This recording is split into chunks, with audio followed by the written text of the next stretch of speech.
এবার আমরা দেখব মানে জেনারেশন ওয়াইজ কম্পিউটারের শ্রেণী বিভাগ কীরকম।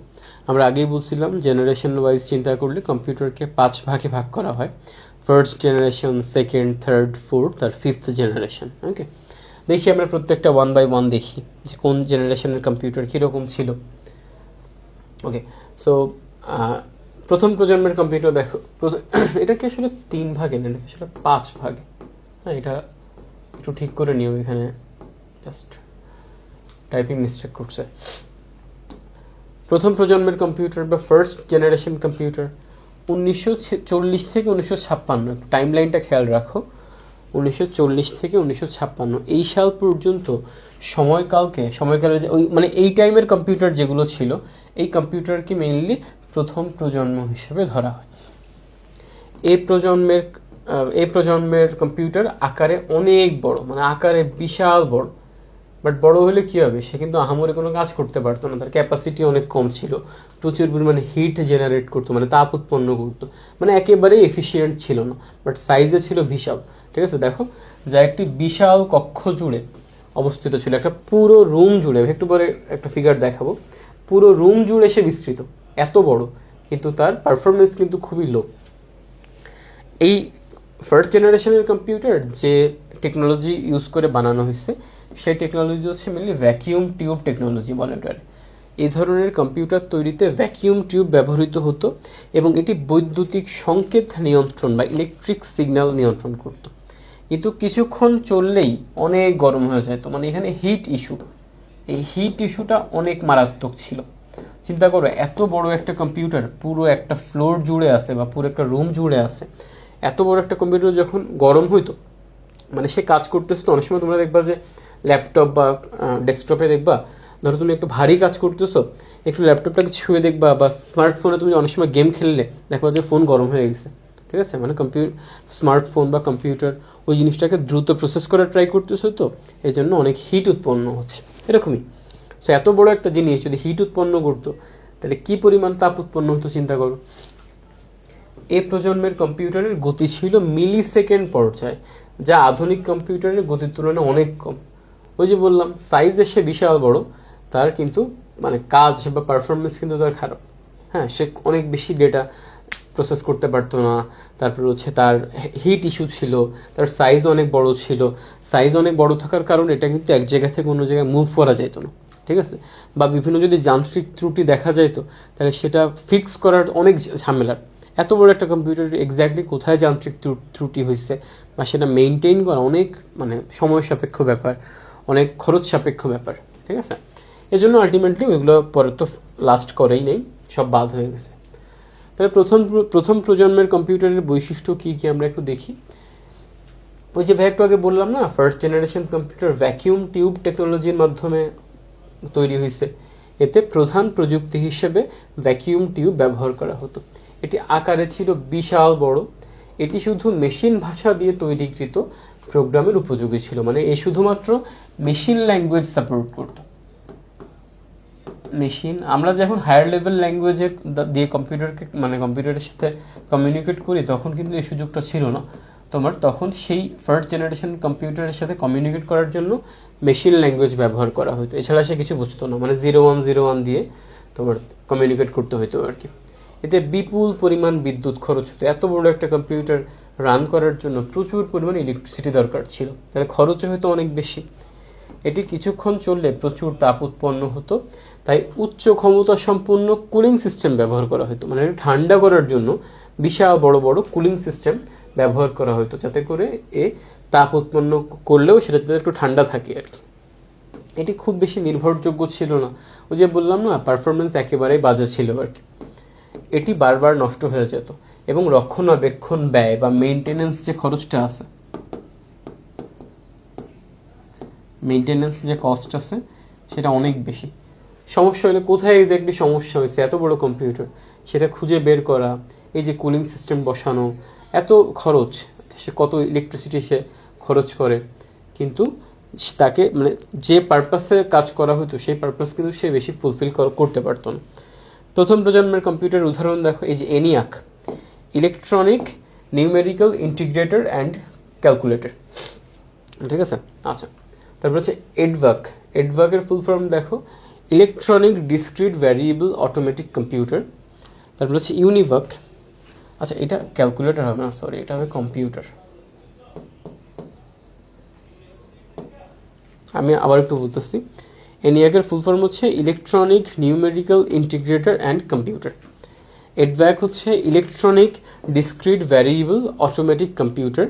ইউনিভ্যাক আই, এটা হচ্ছে universal automatic computer I, IBM 701। এই সবগুলো হচ্ছে প্রথম প্রজন্ম বা ফার্স্ট জেনারেশনের কম্পিউটার।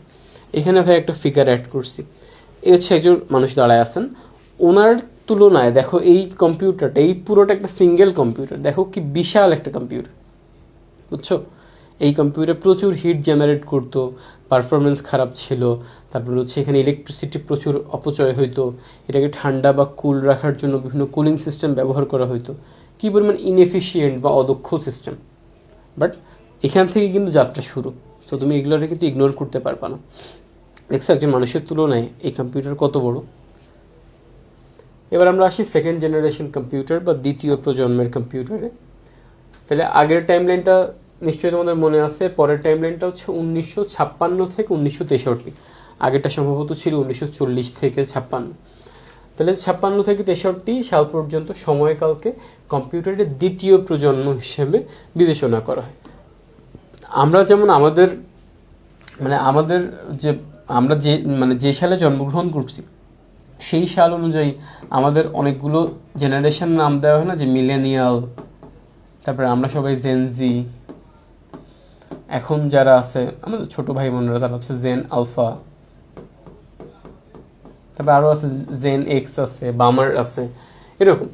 এনিওয়ে ঠিক আছে, এরকম আর কি। আমরা যেমন এই টাইম পিরিয়ডটা আমরা জন্মগ্রহণ করছি, এই জন্য আমরা সবাই জেনজি, আমাদের পরবর্তী যে জেনারেশন আসছে তারা জেন আলফা, এরকম আর কি, বুঝছো? এই জন্যই এখানে যেমন আমাদের জন্ম সাল বা একটা নির্দিষ্ট রেঞ্জের মধ্যে একটা প্রজন্ম ধরা হয়েছে, সিমিলারলি এখানেও একটা নির্দিষ্ট রেঞ্জের মধ্যে কম্পিউটারের জেনারেশন ধরা হয়েছে বা কম্পিউটারের প্রজন্ম ধরা হয়েছে। তাহলে ফার্স্ট জেনারেশন কম্পিউটার আমরা ইউজ করছিলাম কোন টেকনোলজি, তোমাদের যদি মনে থাকে, ভ্যাকিউম টিউব টেকনোলজি। বাট এখানে কিন্তু ভ্যাকিউম টিউব টেকনোলজির পরিবর্তে ট্রানজিস্টর ব্যবহার করা হয়, ফলে এর আকার প্রথম প্রজন্মের তুলনায় অনেক ছোট হয়ে আসে। একটা জিনিস মনে রাখবা ভাইয়া, যত আমরা প্রজন্মময় সামনে আগাবো, প্রথম দ্বিতীয় তৃতীয় যত সামনে আগাবো, তত কি কি চেঞ্জ হবে তোমার বলি। স্পিড, সাইজ, এফিসিয়েন্সি,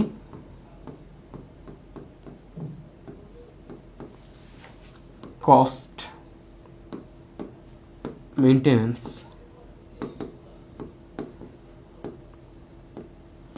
যত আমরা ফার্স্ট থেকে আস্তে আস্তে সামনে আগাবো, সেকেন্ড, থার্ড, ফোর্থ, ফিফথ, তত স্পিড বাড়বে, সাইজ ছোট হবে, স্পিড বাড়বে, সাইজ ছোট হবে, এফিসিয়েন্সি বা দক্ষতা, কাজ করার দক্ষতা তার বাড়বে, কস্ট তার কমবে, মেনটেন্যান্স খরচ বা তাকে রক্ষণাবেক্ষণ করতে যে খরচ হয় সেই খরচটাও কমবে, সেটা সহজ হবে, মেনটেন্যান্স করাটা সহজ হবে, বুঝছো? তাহলে এই সবগুলো দেখবো আস্তে আস্তে আমরা যত সামনে যাব দেখবে এই কথাগুলো আসবে। তাহলে দ্বিতীয় প্রজন্মের কম্পিউটারকে কোন প্রযুক্তি আমরা ব্যবহার করছিলাম? ট্রানজিস্টর ব্যবহার করার ফলে সাইজটা অনেক ছোট হয়ে আসছে। এতে প্রধান প্রযুক্তি হিসেবে ট্রানজিস্টর ব্যবহৃত হতো। এটি আকারে প্রথম প্রজন্মের তুলনায় অনেক ছোট ছিল, যেহেতু ওইটাতে ভ্যাকিউম টিউব ছিল আর এটাতে কি ট্রানজিস্টর। এতে প্রধান মেমোরি ইউনিট হিসাবে ম্যাগনেটিক কোর এবং ডেটা স্টোরেজের জন্য ম্যাগনেটিক টেপ ও ম্যাগনেটিক ডিস্ক ব্যবহার করা হতো। মানে এই কম্পিউটারগুলো ডেটা প্রসেস করে এক জায়গায় স্টোর করা লাগতো না, সেই স্টোরেজ ডিভাইস হিসেবে ম্যাগনেটিক কোর, তারপর ম্যাগনেটিক টেপ, ম্যাগনেটিক ডিস্ক ব্যবহার করা হতো। এখন যে আমরা হার্ড ডিস্ক ব্যবহার করি, মানে হার্ড ড্রাইভ, SSD, তখন তো আর এগুলো আসে নাই। তখন সেই ডেটাগুলো যেখানে স্টোর করা থাকতো, যেখানে সেভ করা থাকতো, সেগুলোর নামই হচ্ছে ম্যাগনেটিক টেপ বা ম্যাগনেটিক কোর, ম্যাগনেটিক ডিস্ক, এগুলো আর কি। বিদ্যুৎ খরচ কম, বিদ্যুৎ খরচ আগের মতো যেহেতু এত বড় না সেকেন্ড জেনারেশন কম্পিউটার, ফার্স্ট জেনারেশনের মতো এত যেহেতু বড় না, তাহলে এর খরচটাও, বিদ্যুৎ খরচটাও কম, প্রথম প্রজন্মের তুলনায় কম। ট্রানজিস্টর ব্যবহার করার কারণে তোমার কম তাপ উৎপন্ন হইতো, ঠিক আছে, আর মেনটেনেন্স তুলনামূলকভাবে সহজ ছিল, মানে ফার্স্ট জেনারেশনের তুলনায় সহজ ছিল। এই দেখো, এটা সাইজটা দেখছো, দ্বিতীয় প্রজন্মের এই যে এই সাইজটা দেখো, এটা আগে যে চিত্রটার কথা বলছিলাম, ফার্স্ট জেনারেশন কম্পিউটারের যে চিত্রটা ছিল, দেখছো কি বিশাল না এটা, এইটার তুলনায় এটা একটু ছোট না। ওকে, দ্বিতীয় প্রজন্ম কম্পিউটারের বিভিন্ন উদাহরণ দেওয়া আছে, IBM 1401, IBM 1620, CDC 1604, UNIVAC 1108। এরপর তৃতীয় প্রজন্ম বা থার্ড জেনারেশনের কম্পিউটারের ব্যাপারে আমরা একটু দেখি। এই জেনারেশনের টাইম লাইনটা কত, 1964 থেকে 1971, এই সাল পর্যন্ত সময়সীমাকে কম্পিউটারের তৃতীয় প্রজন্ম বা থার্ড জেনারেশন হিসেবে কনসিডার করা হয়। এই প্রজন্মের কম্পিউটার তৈরিতে ট্রানজিস্টর এখন এখানে ব্যবহার করছি আমরা ইন্টিগ্রেটেড সার্কিট। টেকনোলজি চেঞ্জ হতেছে কীভাবে বুঝছো? ফার্স্টে প্রথম জেনারেশনে ছিল ভ্যাকিউম টিউব, সেকেন্ড জেনারেশনে ট্রানজিস্টর, থার্ড জেনারেশনে সে ট্রানজিস্টর বাদ হয়ে মানে আসলো ইন্টিগ্রেটেড সার্কিট বা আইসি। এর ফলে আকার প্রথম আর দ্বিতীয় হচ্ছে আরও ছোট হয়ে গেল, যেহেতু তোমার টেকনোলজি চেঞ্জ আসতেছে সেই সাইজটাও ছোট হয়ে যেতেছে। এটি মোটামুটি টেবিলের উপর রেখে কাজ করা যায়, মানে সাইজটা ছোট। তাছাড়া এর প্রোগ্রামিং, মেমোরি সিস্টেম, কুলিং সিস্টেমের ব্যাপক পরিবর্তনের কারণে এটা তুলনামূলকভাবে আরও তোমার বেশি ফ্যাসিলিটি প্রোভাইড করতে পারত, আরও একটু এফিসিয়েন্ট ছিল। মূলত এই প্রজন্ম থেকেই কম্পিউটারের আধুনিকতা শুরু, মানে আস্তে আস্তে এইখান থেকে থার্ড জেনারেশন থেকেই আস্তে আস্তে আমরা মডার্ন কম্পিউটারের দিকে ইভলভ করতে থাকি আর কি। তৃতীয় প্রজন্মের কম্পিউটারের বৈশিষ্ট্য কী কী ছিল বললাম, এর প্রধান প্রযুক্তি হিসেবে ইন্টিগ্রেটেড সার্কিট ব্যবহৃত হয়। এটি আকারে প্রথম ও দ্বিতীয় প্রজন্মের তুলনায় ছোট, যেহেতু টেকনোলজি চেঞ্জ হয়ে গেছে সাইজও ছোট হয়ে আসছে। 3 নম্বরটা হচ্ছে এতে প্রধান মেমোরি ইউনিট হিসেবে ম্যাগনেটিক কোর এবং ডেটা স্টোরেজের জন্য ম্যাগনেটিক টেপ ও ম্যাগনেটিক ডিস্ক ব্যবহার করা হতো। মানে এক্স্যাক্টলি সেকেন্ড জেনারেশনের স্টোরেজের জন্য যা ব্যবহার করা হতো এইখানে জেনারেশনের জন্য তাই ব্যবহার করা হতো, বাট চেঞ্জ আসছে টেকনোলজিতে। সেকেন্ড জেনারেশনের টেকনোলজি ছিল ট্রানজিস্টর, আর এখানে আসলো থার্ড জেনারেশনে ইন্টিগ্রেটেড সার্কিট বা আইসি। এতে প্রোগ্রামিং ভাষা হিসেবে হাই লেভেল ল্যাঙ্গুয়েজ ব্যবহার করা হতো। ওই যে ফার্স্ট জেনারেশনে একটা বড় ডিসঅ্যাডভান্টেজ ছিল যে শুধুমাত্র আমরা মেশিন ল্যাঙ্গুয়েজ মানে 0-1 দিয়েই কমিউনিকেট করতে পারতাম, বাট ওই জিনিসটা এখানে এসে কিন্তু সলভ হয়ে গেল, এখন আর মেশিন ল্যাঙ্গুয়েজ দিয়ে কমিউনিকেট করা লাগলো না। এতে বিদ্যুৎ খরচ কম, দ্বিতীয় প্রজন্মের চেয়েও কম। এর মেনটেন্যান্সটাও সহজ ছিল, মানে কোথায় সমস্যা হইলে বা সেটাকে রাখার যে খরচ বা সেটাকে ধরো সেটাকে কোনো সমস্যা হইলে সেই সমস্যা ঠিক করা, এসব যে খরচ মানে রক্ষণাবেক্ষণ খরচ, সহজ কথায় বলতে গেলে এটা কম ছিল। নির্ভরযোগ্যতাও বেশি ছিল। এতে মাল্টি প্রোগ্রামিং ও টাইম শেয়ারিং সুবিধা ছিল। তাহলে আমরা বিভিন্ন তৃতীয় প্রজন্মের কম্পিউটারের উদাহরণ দেখি। IBM 360 series, IBM 370 series, PDP-8, PDP-11, UNIVAC 9000 series. এই নামগুলো মনে রাখা লাগবে না, জাস্ট আমরা এখানে ইনক্লুড করছি যদি তোমাদের আগ্রহ থাকে আর কি। থার্ড জেনারেশন কম্পিউটার দেখছো সাইজে আরও ছোট হয়ে আসছে না? ফার্স্ট কি বিশাল ছিল, সেকেন্ডেটা আরেকটু ছোট হয়েছে, থার্ডে আরও ছোট হয়েছে। এটা কিন্তু টেবিলের উপর রাখা, ঠিক আছে? তাহলে সাইজটা ছোট হয়ে আসছে। এরপর চতুর্থ প্রজন্মের কম্পিউটার বা ফোর্থ জেনারেশন কম্পিউটার। তাহলে এখানে টাইমলাইন কত, 1971 থেকে 1980। এই দশকের মাঝামাঝি সময়কালকে কম্পিউটারের ফোর্থ জেনারেশন বা চতুর্থ প্রজন্ম হিসেবে কনসিডার করা হয়। এই প্রজন্মের কম্পিউটার তৈরিতে এবার আইসিও বাদ হয়ে গেল। থার্ড জেনারেশনে যে আইসি ছিল এখানে আইসিও বাদ হয়ে গেল, এর পরিবর্তে আসলো মাইক্রো প্রসেসর। দেখছো টেকনোলজি কীভাবে ইভলভ হইতেছে, ফলে আকার আরও ছোট হয়ে গেল। তাহলে টেকনোলজি যত ইভলভ করতেছে কম্পিউটারের সাইজও কিন্তু ছোট হয়ে আসতেছে। চতুর্থ প্রজন্মের কম্পিউটারের বৈশিষ্ট্য কি? ওই যে বললাম, প্রধান টেকনোলজি হিসেবে মাইক্রো প্রসেসর ব্যবহার করা হতো। এটি আকারে অন্যান্য প্রজন্মের তুলনায় অনেক ছোট, মানে ফার্স্ট, সেকেন্ড, থার্ডের তুলনায় এখানে অনেক ছোট। এর নির্বাহের গতি ন্যানো সেকেন্ড থেকে পিকো সেকেন্ড পর্যায়ে, মানে এটা ফাস্ট হয়ে গেল। হ্যাঁ, মানে এর ডেটা প্রসেসিংটা আগের চেয়ে একটু ফাস্ট। মানে তুমি একটা যে কোনো একটা জিনিস তাদের দিলে যে এই কাজটা আমরা করে দাও বা এই কমান্ডটা রান করে দাও, এটা প্রসেস করতে তার ন্যানো সেকেন্ড থেকে পিকো সেকেন্ড সময় লাগতো, যা তুলনামূলকভাবে অনেক বেশি, মানে ফার্স্ট সেকেন্ড থার্ডের তুলনায় তো অনেক বেশি। এতে প্রোগ্রামিং ভাষা হিসেবে হাই লেভেল ল্যাঙ্গুয়েজ, এই যে প্রধানত C, C plus plus, Pascal ইত্যাদি ব্যবহার করা হতো। এতে বিদ্যুৎ খরচও অনেক কমে গেল, কারণ এখানে একটা তোমার হয়ে গেছে, একটা টেকনোলজি চেঞ্জ আসছে, আগে আইসি ছিল, এখন মাইক্রোপ্রসেসর। এতে মাইক্রোপ্রসেসর ব্যবহার করার কারণে হিটও এখন কম উৎপন্ন হইতো, মেনটেন্যান্সও সহজ ছিল, এটি রিলায়েবিলিটি আরও বেশি ছিল। এটি প্রযুক্তির VLCI বা ভেরি লার্জ স্কেল ইন্টিগ্রেশনের উপর ভিত্তি করে তৈরি। আচ্ছা হ্যাঁ, এক ডেস্কটপ আকারে একে হবে, একে ডেস্কটপ আকারে পিসি হিসেবে ব্যবহার করা যায়, পার্সোনাল কম্পিউটার হিসেবে ব্যবহার করা যায়। তখন কিন্তু ল্যাপটপের আসে নাই, মানে তখনও ডেস্কটপের জাস্ট আইডিয়াটা ইভলভ করতেছে। তখন মানুষ এটাকে অনেকটা পার্সোনাল কম্পিউটারের মতো ডেস্কটপ শেপে যে আমরা রাখি, যে ডেস্কটপ কম্পিউটারের সেট আপে, সেই সেট আপে রেখে মানুষ আস্তে আস্তে পার্সোনাল কম্পিউটার হিসাবে ব্যবহার করা শুরু করে। তখন এটার সাহায্যে আমরা ইন্টারনেট ব্যবহার করতে পারতাম, কিন্তু তখনও তো আসলে ইন্টারনেট অতটা ইভলভ করে নাই, বাট পসিবল ছিল, যতটুকু ছিল তার মধ্যে পসিবল ছিল। এটা হচ্ছে একটা 4th জেনারেশন কম্পিউটার। এটা এখন বর্তমানে ডেস্কটপের মতোই দেখতে না, ঠিক আছে, মানে দেখতে কাইন্ড অফ সিমিলার, বাট এখন তো আরও অ্যাডভান্সড চলে আসে। এবং 5th and the latest generation of computer, যেটা আমরা এখন ইউজ করতেছি। 1980 দশকের শেষ থেকে বর্তমান পর্যন্ত সময়কালকে আমরা বলি 5th জেনারেশন অফ কম্পিউটার। এই প্রজন্মের কম্পিউটার তৈরিতে অধিক কর্মক্ষমতা সম্পন্ন মাইক্রোপ্রসেসর এবং VLCI মানে ভেরি লার্জ স্কেল ইন্টিগ্রেশনের পরিবর্তে ULSI বা আলট্রা লার্জ স্কেল ইন্টিগ্রেশন নামক উন্নত প্রযুক্তি ব্যবহৃত হয়। তাহলে 4th জেনারেশনে যে VLSI বা মাইক্রোপ্রসেসর ছিল, 5th জেনারেশনে সেটা বাতিল হয়ে গেল। এবার 5th জেনারেশনে আমরা কি ইউজ করতাম? ULSI, এটা আমরা ইউজ করা শুরু করলাম, আলট্রা লার্জ স্কেল ইন্টিগ্রেশন নামক নতুন একটা টেকনোলজি। তাহলে 5th জেনারেশনের কম্পিউটারের বৈশিষ্ট্য কি কি?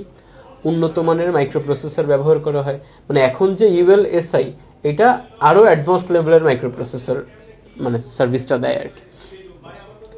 এতে AI ব্যবহার করতে পারি। এর নির্বাহের গতি, মানে একটা কমান্ড সে প্রসেস করবে, সে গতিটা ন্যানো সেকেন্ড থেকে পিকো সেকেন্ড পর্যায়ে, মানে তুলনামূলকভাবে আরও স্পিড বাড়লো। এতে প্রোগ্রামিং ভাষা হিসেবে হাই লেভেল ল্যাঙ্গুয়েজ যেমন C, C plus plus, Pascal, Java, Python, এখন যে আমরা ল্যাঙ্গুয়েজগুলো ইউজ করি সেগুলোতে পাশাপাশি AI ভিত্তিক বিভিন্ন ল্যাঙ্গুয়েজে যেমন 4GL, 5GL এসব ল্যাঙ্গুয়েজও ব্যবহার করা শুরু হলো। 5G প্রযুক্তি ব্যবহার করা শুরু হয় বর্তমান কম্পিউটার থেকে। কোয়ান্টাম কম্পিউটিংয়ের কাজ করা যায়, এতে মাল্টি প্রোগ্রামিং ও টাইম শেয়ারিং সুবিধা আছে। এটি প্রযুক্তির ULSI এর উপর ভিত্তি করে তৈরি। যে একটু আগে বললাম না, আলট্রা লার্জ স্কেল ইন্টিগ্রেশন, একে IoT এর সাহায্যে যন্ত্রপাতির মধ্যে সংযোগ করা যায়। IoTর ব্যাপারটা যদি একটু আলোচনা করছিলাম, হ্যাঁ আর একটু বলে দিই। IoTর ফুল ফর্ম হচ্ছে ইন্টারনেট অফ থিংস। সহজ কথায় তোমরা এখন শুনবা প্রায় যে smart TV, smart fridge, smart home, ঠিক আছে, কত কিছু শোনা যায় না। এগুলোর একটা স্মার্ট ফ্রিজকে তার নিজের মতোই সে টেম্পারেচার করতে পারে, মানে টেম্পারেচার সে কন্ট্রোল করতে পারে, আমাদের আলাদা করে কিছু করা লাগে না। তারপর স্মার্ট হোমে যাবতীয় যত কিছু আছে, তুমি ধরো বাসা থেকে বের হয়ে গেছো, লাইট অফ করে যাও নাই, লাইট অটোমেটিক্যালি অফ হয়ে যাবে, ফ্যান ঘুরতে থাকলে ফ্যান অফ হয়ে যাবে, একটা স্মার্ট হোম। তাহলে সহজ কথায় তুমি যেসব ইলেকট্রনিক ডিভাইস আছে সেই সব ইলেকট্রনিক ডিভাইসকে যখন ইন্টারনেটের মাধ্যমে কানেক্ট করলাম, যাতে করে তারা আরও স্মার্ট হয়ে গেল। এবারটা দেখো, তারা আসলে স্মার্ট হয়ে গেল আগের চেয়ে। আগেও ফ্রিজ ছিল, আগে ফ্রিজ ছিল না, ছিল, বাট এখনের মতো তারা স্মার্ট ছিল না। তারা স্মার্ট হয়েছে কীভাবে? ওই যে ইন্টারনেট কানেকশনের মাধ্যমে এই মানে ডিভাইসগুলো বা ইলেকট্রনিক ডিভাইসগুলো কী হয়ে গেছে, আরও স্মার্ট হয়ে গেছে, যারা আগে স্মার্ট ছিল না। দেখছো, ডিভাইসও স্মার্ট হয়ে যাইতেছে। আচ্ছা, এর সাহায্যে উন্নত মানে ল্যান বা WAN, ল্যান হচ্ছে ভাইয়া লোকাল এরিয়া নেটওয়ার্ক, সহজ কথায় তুমি খুব অল্প এরিয়ার মধ্যে, খুব একটা স্পেসিফিক রুমের মধ্যে বা একটা ফ্লোরের মধ্যে যখন তুমি বেশ কয়েকটা কম্পিউটার নেটওয়ার্ক বিল্ড করবা, মানে একটা কম্পিউটার সিস্টেম বিল্ড করবা, ধরো একটা রুমের মধ্যে তোমার কাছে 5টা কম্পিউটার আছে, এই 5টা কম্পিউটারকে তুমি কানেক্ট করলো, এই যে ছোট্ট একটা জায়গার মধ্যে যে সিস্টেমটা, যে নেটওয়ার্কিং সিস্টেমটা, সেটা হচ্ছে লোকাল এরিয়া নেটওয়ার্ক। আর ওটা হচ্ছে wide area network. Wide area network সহজ কথায় বিশাল একটা এলাকা, মানে বিশাল এলাকা, শুধু এলাকাই না, মানে একটা দেশ থেকে অন্য দেশে, এক দেশের কম্পিউটারের সাথে অন্য দেশের কম্পিউটার, এভাবে ধরো যদি এটা যদি পৃথিবী হয়, এখানে অনেক কম্পিউটার, মানে কোটি কোটি কম্পিউটার না পৃথিবীর মধ্যে, তাহলে প্রত্যেকটা কম্পিউটারকে কানেক্ট করতেছে, এটা কি বলি আমরা? ওয়ান। তাহলে ওয়ান নেটওয়ার্কিং ব্যবহার করা হয়। এই যে দেখো 5th জেনারেশন কম্পিউটার, মানে এখন আমরা যে ডিভাইসগুলো ইউজ করি, একটা ল্যাপটপের ফিগার দেওয়া আছে, একটা ডেস্কটপের ফিগার দেওয়া আছে, এটা হচ্ছে একদম লেটেস্ট আমরা যে কম্পিউটারগুলো ব্যবহার করতেছি এখন, সেগুলো হচ্ছে 5ম প্রজন্মের কম্পিউটার বা 5th জেনারেশন কম্পিউটার।